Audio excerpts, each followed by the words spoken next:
Welcome back to Dragon Ball Super Anime Review, episode number 3. This is reviewing the Universe 6 Saga. Yep, Universe 6. Yep, the first one is actually the original arc. Yeah, not an adaptation of one of the films. This is actually the first original one they did for the series. And surprisingly, this arc was not long. It's about the same length as the first arc of the series. Roughly 14 episodes, 6 episodes, 28 to 41. And like with the previous arcs, there is hilarious moments in this arc. The first episode is, well, Champa meeting Goku and Vegeta for the first time, because during the Frieza saga, that's kind of the first time you get a chance to interact between, well, Beerus and Champa, and of course, Ballas and Whis, which they do confirm this in the dub that Butters is Whis' older sister. And I should point out, though, she's voiced by an actress named Caitlin Glass. Like, picture her, she's a very lovely woman. And she's noteworthy for voicing Wittery Rockwell from Fullmetal Alchemist Brotherhood. As for Champa, he's voiced by the guy who plays the main character from Fullmetal Alchemist Brotherhood. Yeah, that guy. Yep. And how Goku meets him is quite funny. Apparently, Champa just crashes on Beerus' world because he feels like it, and Beerus thinks it's Goku and Vegeta, and it turns out that, yeah, and he starts attacking him, and then he sort of blasts his own brother. Yeah, it's revealed that Champa and Beerus are twin brothers. Not surprising. And of course, in this arc, they introduced the concept of other universes, which, since I watched sub, I already kind of knew about this, but I love the dub, what they do with it. It's, simply put, kind of the same conversation, like expanding like 12 universes, have universes next to each other where they equal the number of 13, so 6 and 7 are obviously next to each other, and 1 and 12, 2 and 11, of course 3 and probably 10. Yep, so they have a brief fight, and of course cause a little destruction of the floor. And she's like, well, why not have some kind of tournament? And Goku was just up for that. So he comes up with a brilliant strategy of using the rules from the World Martial Arts Tournament. And Beerus has never heard of it, but he's curious about it. And of course, Vegeta comes up with the interesting idea of having a written test prior to the actual thing, which is something that never been explored. I mean, I don't mind it. It's actually really not a bad idea to do. It's better than having mindless monsters fight in the actual tournament. Yeah, that's actually really struck a genius on the part of Vegeta. And of course, Goku, and of course, Beerus goes to get his one particular person. He wants it from the 5th spot. But Goku also, all he has to recruit is 2 people. And he does. He recruits Piccolo and Good Boo. Though Good Boo gets taken out by technicality prior because he falls asleep. And I love Piccolo's, like, so much humor. Like, and they also bring back Jocko in this particular arc. Yeah, he's seen for the first, like, he's seen throughout this whole arc, and then after this arc, he's never seen again in the series until, like, yeah, after this arc concludes, there's no appearance I some time. It's not until 2-parter involving it's not like it's kind of considered part of the future saga. Yeah, episode 73, 74. That's his next appearance right after this arc concludes. He's not seen again for quite some time after this arc. And we also get a chance to meet his boss in this arc, which is basically this octopus person. And he's sort of a galactic king, which is really weird. Yeah, he's chief of police. And when he's first introduced, he's sort of come to Earth. And the way Bulma contacts him is quite hilarious.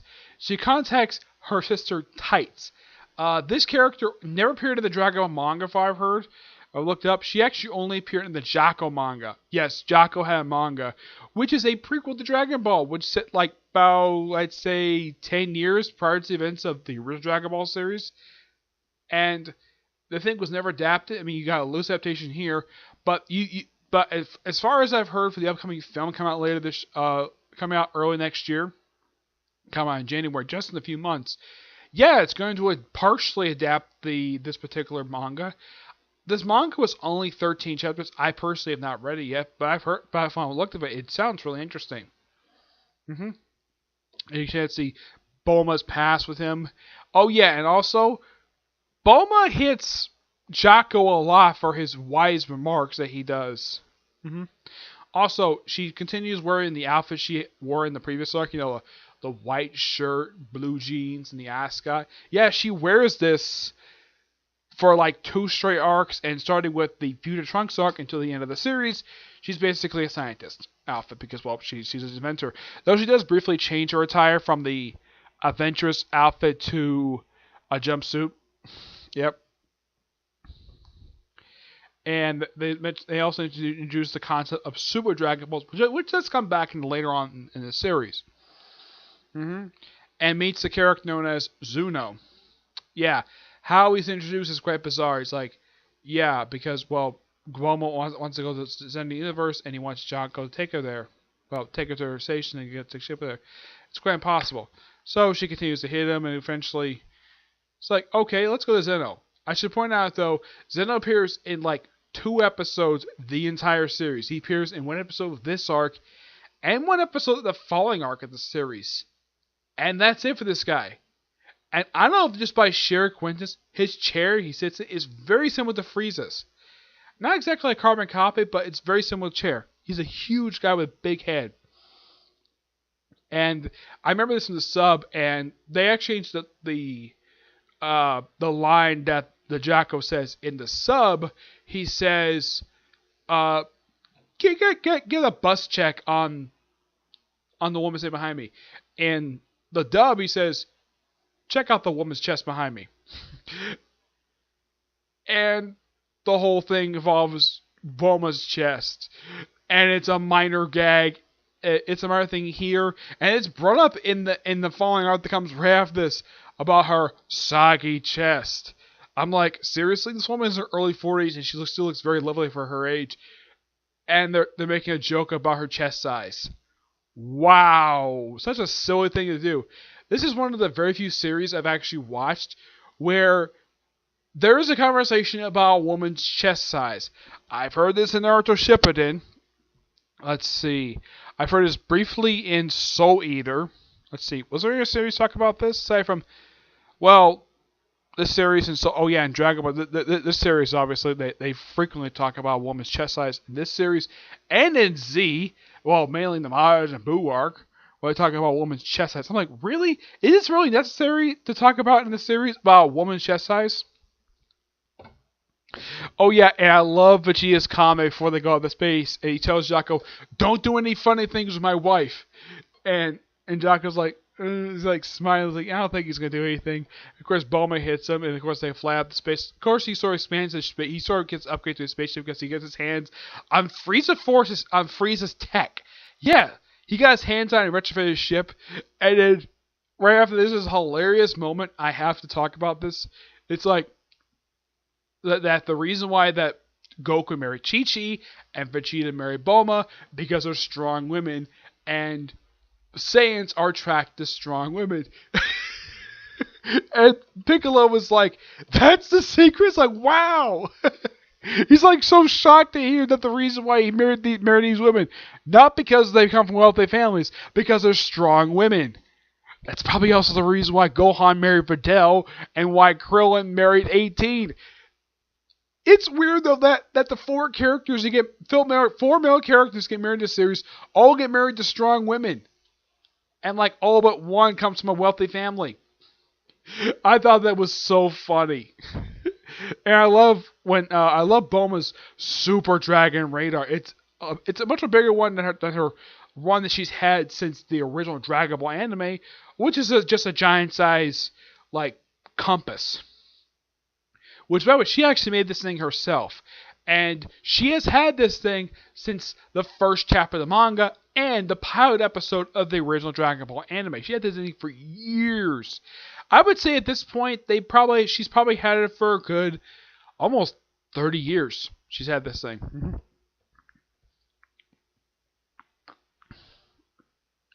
Oh yeah, it's also revealed that apparently Jocko had a boyfriend, not boyfriend, a girlfriend at some point, and Bowman knew about it, and apparently that she dumped Jocko for some reason. Well, because yeah, it's never clearly explained why they broke up. We don't see who this person is.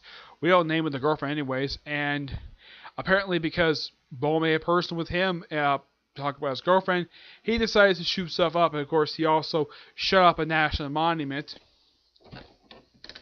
Which, and he also, and how they get to this particular Zeno, like, apparently there's a waiting list to answers. This guy apparently knows everything about Universe 7. I mean, everything. So, he gets, and the way Jocko gets, and the way he gets this question asked, you have to kiss the guy on the cheek. He says, okay, as a man, you get one question. Woman, 3 questions. He says, oh yeah, you're also a middle-aged woman. So, of course, always 2 questions anyways. Of course, she does ask a really good one.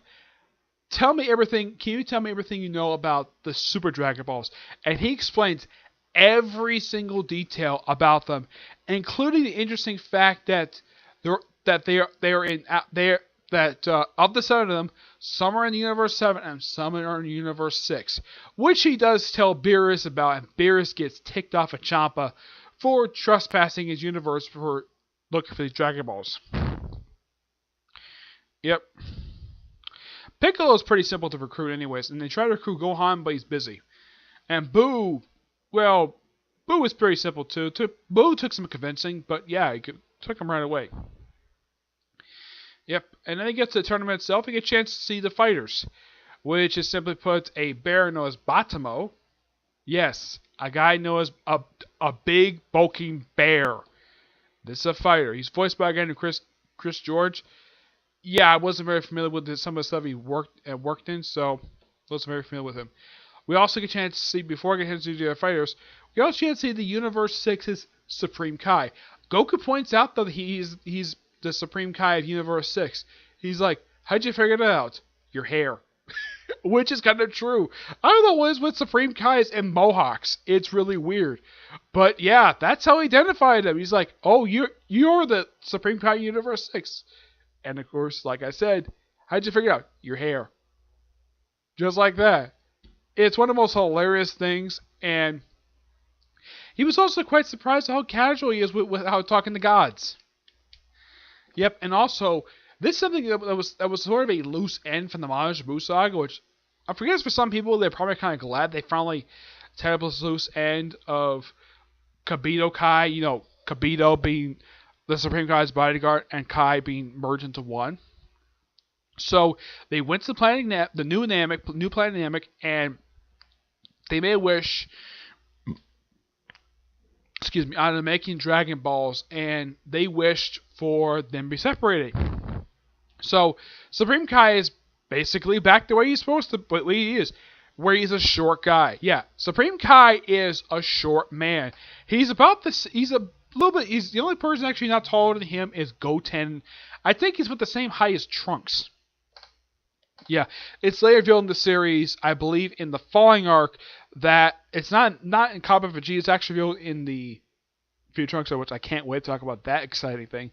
That is revealed there's a life link between the Supreme Kai and Beerus. If something bad happens to the Supreme Kai, if the Supreme Kai dies, the God of Destruction dies too. God of Creation, God of Destruction. Seems pretty simple enough. Yep. Now let's talk about the rest of the fighters. We also have a robot named Magma. Apparently, his species also exists in the universe. They never really explore this in the series. Yeah. Also, this guy is susceptible to insults. But there's 2 characters which I think for a lot of people these 2 are very memorable, and a lot more memorable than a lot of the other characters in this arc. Well, there are 3 memorable of the 5 fighters from Universe 6. 3 are very memorable for a lot of people. Frost, for being the Universe 6 version of Frieza, who has a frenemy hero, he's actually evil. He's voiced by a man named Greg Ayers. Don't know much about this guy. I would have thought maybe they would have chosen maybe the dub actor for Frieza for this one, but nope, they went with a different actor, which got praised for that. But there's 2 other male characters who actually do come back, even in the Universe Survival Tournament. You have Kaba, who was the first Saiyan introduced in the series who's not from the same universe as Goku and Vegeta. And here's the thing about it. His planet, which is actually the name, according to Vegeta, that was the name of the original planet, the home planet of the Saiyans, which was destroyed in the Civil War, and then they conquered a new planet, renamed Planet Vegeta. He's like, like, you're Saiyans were conquerors? Like, no, not anymore. We used to be, but not anymore. And Kaba's Alpha, according to Vegeta, this is actually the Alpha, according to Vegeta, and they mentioned this in sub as well. This is the same Alpha that the Saiyans used to wear prior to being subjugated by Frieza. Okay, that's a really interesting little factoid. And apparently Saiyans in Universe 6 don't have tails, so they don't turn into a Zulong. Isn't that weird? Yep, and of course later I was mentioning about the actual King of the Saiyans, who's very similar to Vegeta. Who knows, may actually look like a Vegeta. We never get a chance to see because the series ended. Yep. And then of course we have Hit, voiced by one of my personal favorite voice actors, Matthew Mercer. Gotta love this guy's voice acting. And also to point out though, it's revealed during his fight with Goku, Hit is 1,000 years old. Yeah, he's really like what outside of the gods who are not one of the gods. He's practically the oldest character in the entire franchise. He's older than Frieza. I don't know how old Frieza is. He's probably older than Frieza, but 1,000 years old. So Goku keeps calling him old man. I love the old man jokes. The fact because he's 1,000 years old, and Goku points out though, hey, I'm a grandpa, and Hit's like, I'm 1,000 years old. Goku's like, what? I thought that was so funny. And here's how they order for the Universe 7, because Boo is basically is taken out because he fell asleep during an exam. So in the fifth, and we have this is the order of Universe 7: Goku, Piccolo, Vegeta, and Makanaga.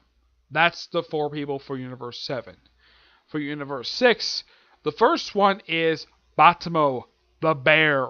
Yeah, he's first. Then it is, if I remember, I think it's, after him, I believe it's Frost. Yeah, Frost is the second one. After Frost, of course, Goku is defeated by technicality, and Piccolo's second out, though apparently, even though he ties and Vegeta wants to fight him, and kind of beats the crap out of Frost, and beats him easily by breaking the dome. 1 of 2 times the dome actually breaking, sorry. Yeah, they're on this unnamed planet. They bring like everybody, like almost all the characters who are from the regular universe. Excuse me, from Universe 7. The only people they don't bring with them is Gohan, Dende, and Mr. Popo. Yeah, all but 3 people. Gohan at least has a reason, because he's got a conference. I get the reason why Dende is not coming that wasn't invited to this thing, because he's the Guardian of Earth. And Mr. Popo has to keep an eye on Kami's lookout, obviously. Also, what's his name? Yajirobe, the overweight samurai. He is nowhere to be seen. As a matter of fact, I think he does show up in the series. He does show up in the following. He does show up in the Future Trunks arc. But overall, in the whole series, the guy does not make a physical appearance at all. Him, or along with trying to think, the talking cat who grows senzu beans. I don't remember his name. He popped up in Dragon Ball Z. I think he popped up for GT. I don't remember. It's been a while since I watched GT. I think his name is Karen. I think his name is. Yeah, the talking cat with hammer like cane. Very adorable cat. And I remember when Bulma first met him in the series in Dragon Ball, she was so surprised, a talking cat, and she treated him like a cat, petted his head, and he loved it. I thought that was so hilarious. And this is in the original Dragon Ball anime. I should point out though about that. There are hilarious moments in the original Dragon Ball anime that if I ever get a chance to watch it again, I would love to do reviews of it. My friend Edgar did review the opening episode of the series, but he hasn't got any further than that. But when I do series, I do sagas. But anyways, let's see, what else? After Frost, then it's Kaba, then it's Agna Magma, and I believe the last one is Hit. Hit is the last one. And Hit, wow, he's probably by far, he has the most interesting fight with he has a okay fight with Vegeta, but he has a much more interesting fight with Goku. Yeah, and Goku does something that I didn't expect him to do when I first watched this. I was so shocked that he did this because here's the thing: he has not done this since he fought the Ginyu Force back in the DBZ anime. He uses Kaioken. Yes, he uses Kaioken. I was surprised. Even this, I was watching this, I was so surprised. Kaioken, he has used this in a long time. Even he's pointed out, though. He didn't use his fight Frieza, I know that for sure, because I remember that. I think the last time officially he used the Kaioken was when he fought the Ginyu Force. That was the last time I could think of he actually used the thing. And apparently, it can cause a strain in his body, and that's basically what happened once he powered on. It basically almost broke almost all his muscles in his body. And this does affect an episode in the following arc, the Kappa Vegeta arc.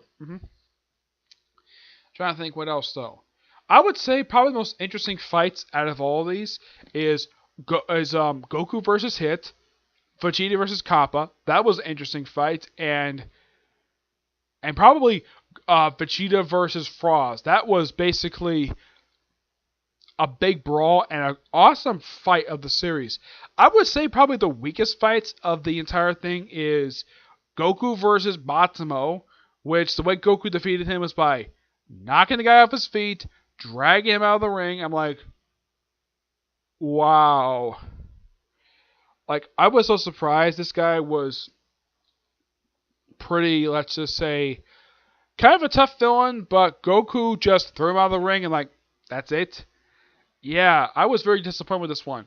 In the case of Vegeta versus Agna Magma, hey, this was a pretty almost one-sided fight because Vegeta was chopping this cube, which apparently Champa ordered because he wanted to contain air flight.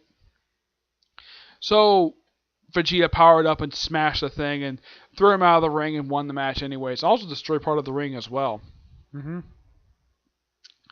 Yeah, but I would probably say his fight with Agna Magma was probably of the 3 fights he had in this particular tournament. That fight was probably, I would say this is probably the worst one because it felt very one-sided. The fact that Vegeta couldn't barely get an offense until he destroyed that cube. Yeah, that was probably the weakest fight of Vegeta's 3 fights. Piccolo only fought in 1 match before he was eliminated. Though the way he was eliminated was so bizarre because he was hit with a needle from Frost, which I believe they called it in the sub. I think they call it I think they call it kind of like poison.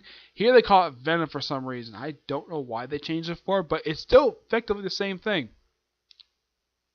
Yeah, and at one point after they get to the dome, at the first second they break the dome, everyone nearly got sucked out. But luckily enough, Whis and Vados sealed the dome really quickly. Yeah, they're very quick thinking on their feet, and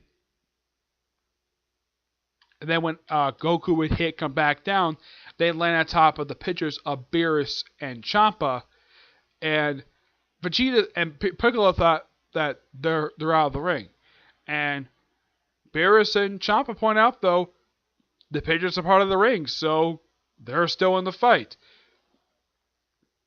The referee himself has no choice but to agree about that, which I do agree. It's technically in a way part of the ring. And they did not touch the ground, so they're fine. Perfectly fine. That's a pretty good thing. Oh, and by the way Vegeta, when it looks like he landed outside of the ring, yeah, and this I thought was really weird. Yeah, the referee, smart guy he is, and he checks up Vegeta's foot, which landed outside. Check to see if it actually touched the ground. Actually, it did not. Yeah, he was able to say because of technicality, which was kind of weird. He actually landed on, when he landed to the ring, he thought like on the ground and stuff, but no, he landed on a piece of the ring. And apparently that's what allowed him to stay in the fight. Okay. Even I kind of agree with Vegeta. This was a weak way to keep him in the fight, but he did win his fight with Frost. Got praise him for that. And if you look at this entire saga, Vegeta did most of the fighting. I mean, Goku fought the first guy, fought Frost, and he fought Hit. Vegeta fought pretty much like the other fighters, while Magnaga fought Hit, and Hit the way it looked like he kind of threw his match because he was probably paying a favor for Goku for throwing their match because, well, Goku was pretty much out of power anyway, so Goku had no choice but simply just walk out of the ring. Yep. And after basically, even though that Beerus did win, Champa and Beerus and Champa was about to kill his entire team, and then Zeno shows up completely out of nowhere. Even the sub, it's like, okay, you have Veno's like shocked, and you have Champa's like, oh, and then Beerus is doing the same thing. It's like, Grand King Zeno, they're all like bowing down, they're sweating. It's so funny, and Goku is so casual with him. And Zeno becomes good friends with Goku, which is really nice. Of course, Zeno does come back in the Future Trunks arc, and he does come back in the Universal Survival arc. But he skips next arc, but it's always great to see this character. And the character gets an okay development over the course of this series, but great way to introduce him. Got praise him for that, though he disappears for quite some time. He does return again. He does pop up for a couple episodes of Future Trunks, and that's basically pretty much it when it comes to the guy. He pops up once before. I will talk about his appearances in the Future Trunks arc when I get a chance to talk about it. But yeah, this was an interesting arc, and I like the fact that in Universal, they pretty much brought back the same team for Universe 6, but they added 5 more people, which was nice. I would say that out of Universe 6, the 3 best characters were Frost, Kaba, and Hit. These 2 are the most memorable and had the most interesting fights throughout the entire thing. Because Bato, despite the fact he is a talking bear, his fight with Goku is very forgettable. Excuse me. In the case of Agna Magma, how should I put this? He had probably the worst fight of the entire saga. Yeah, it looked like at several points he was going to kill Vegeta, and the fact this fight was very one-sided throughout most of Vegeta nearly getting killed by inhaling smoke. Yeah, and this whole barrier thing, looking up that, yeah, Vegeta was purely lucky that he won this fight. I was okay with the resolution of this fight, but the fight itself was just terrible. I didn't really care for it at all. It was the weakest fight of the whole thing. Yeah, along with another fight that was really bad was the one-sided mostly one-sided between, and the fact that Piccolo and Frost were so quick. Like, it was the quickest fight of the entire saga. At least Chaba and Vegeta had an interesting fight, and of course Kaba got a chance to go Super Saiyan for the first time, which I thought that was really nice.